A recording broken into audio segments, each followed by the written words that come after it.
Let's call on our Newsmax contributor and Rome correspondent, Edward Pentin, for his perspective. Ed, welcome back to America's Forum. Thanks, JD. Good to be with you. So, do you believe any of this would have been set in motion without the Pope? It's hard to say, but certainly his role has been significant in this, mainly for two reasons. Firstly, because he's taken, well, for three actually. He's got a great interest in this dispute. But secondly, his popularity worldwide is giving him a certain amount of weight in foreign affairs, and world leaders are listening to him more, arguably more than they did with his predecessor Benedict. So that's the second reason. But thirdly, also he's being helped by some very able officials, one of whom is Cardinal Pietro Parolin, his Secretary of State, who's very well respected among diplomats and did a lot of the groundwork in this. So he's been there's a lot of support there for him, and it all came together to achieve this great breakthrough. Edward, you said the Pope has great interest in this resolution that just occurred. Can you elaborate a little bit more? What do you mean by that? Well, like first of all, coming from Latin America, he has a certain interest in this part of the world, but also his whole approach to foreign affairs and to the world is to build bridges and to help bring people together through dialogue and negotiation. So he saw this as an opportunity to bring that to fruition. This has been on the cards for a long time. The Vatican, the Church, the bishops of Cuba have wanted this for a long time.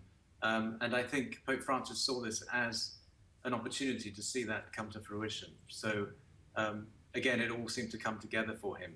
Ed, you mentioned the church leaders in Cuba. Could you describe the role of the Catholic Church there in Cuba with the communist regime in charge? Yes, well, it hasn't always been easy, of course. And when Castro became president, there were severe restrictions placed on religious freedom. But those have gradually been lessened and loosened. And so relations between the church and the communist government have got much better.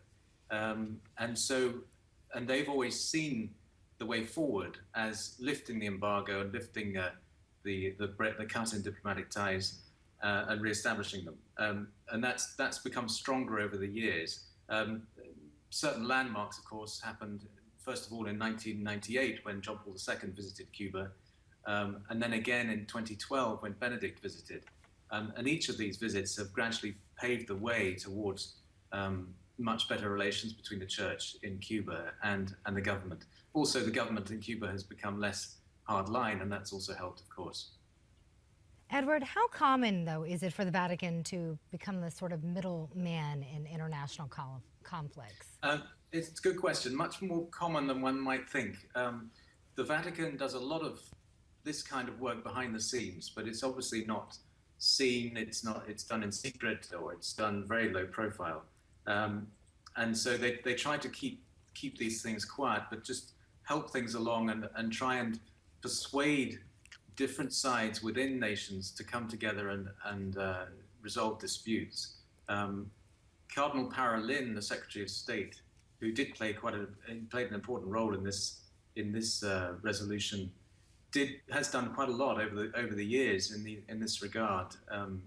He's helped bring about better relations between the Vatican and Vietnam, for example, with the Vatican and China.